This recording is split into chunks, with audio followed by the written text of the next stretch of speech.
Welcome to Bombers This Week. I'm Paul Wiecek, this handsome devil over here. That's Ed Tait. Bombers are going to be behind us in a bit practicing. Eddie, we need to deal with the elephant in the room first of all. Last time we did one of these episodes, that hat stole the show, as I recall. I think it was trending on Twitter shortly afterwards, right after hashtag Britney Spears getting out of a car with no underwear again. The people, Eddie, the people out there want to know more about the hat. So, okay, well, look, I wear the hat. I wear a lot of hats now because of the permanent hole in my haircut, right? Back in the 80s, I used to have hair like Gino Vanelli, but now I don't, so now I gotta cover it up. Does the hat have its own agent yet? No. Can you make soup in the hat? I don't know. I'm not going to try, though. Look, You wouldn't want to ruin the hat. No. All right. Is it All okay right. if we move on to football? Yeah, please. Have we talked enough about your hat? Please. Ed, Bombers 3-0 after Yeah. a big comeback win in Montreal over the Alouettes. Drew Willie, final minute of the fourth quarter, 13 plays, 75 yards for the game-winning touchdown to Julian Fioli-Gadino.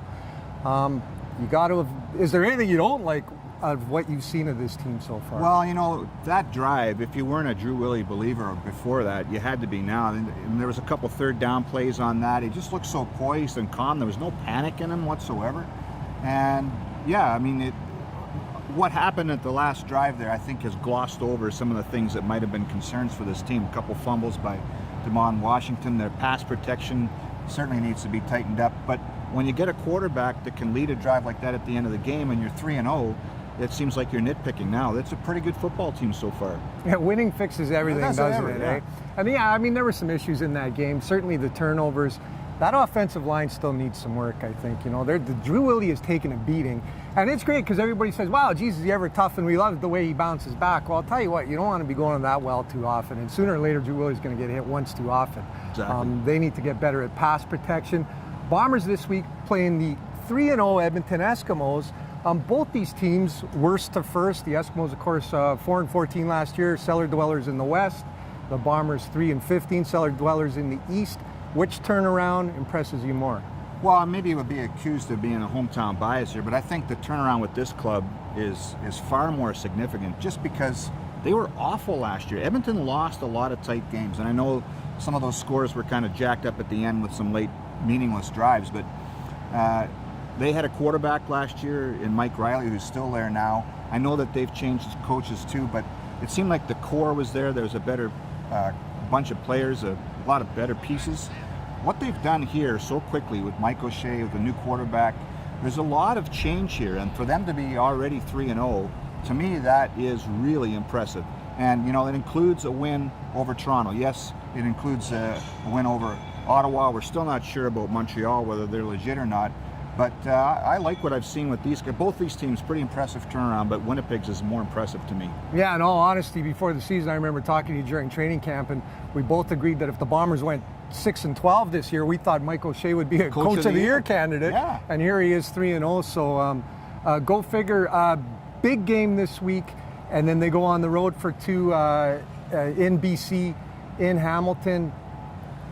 6-0. Yeah, you know, it's a possibility. Remember at the beginning of the year too, we looked at the schedule and thought, geez, if the Bombers could be 2-2 after their first 4 games, that'd be really an accomplishment.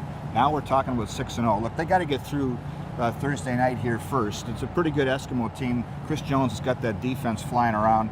BC's kind of all over the place. I wouldn't rule out them. And Hamilton, you know, if they can get Zach Caleros back, it's a different football team. But the fact that we're talking about a 6-0 possibility, that's my point. Yeah, exactly. That just speaks to the turnaround here and how quick it's been. 27,700 right now sold in terms of tickets for this Edmonton game. Man, if you weren't going to sell out this stadium after what they did after Montreal, when are you going to sell it out? Fans still on the bubble here a little bit. Yeah, I think there's an awful lot of that, Paul, and I think one of the things that the club is starting to find out is how deep the scars were from the last couple of years. People in this town got really tired, especially the fair weather fan that maybe at the last minute decided to buy tickets.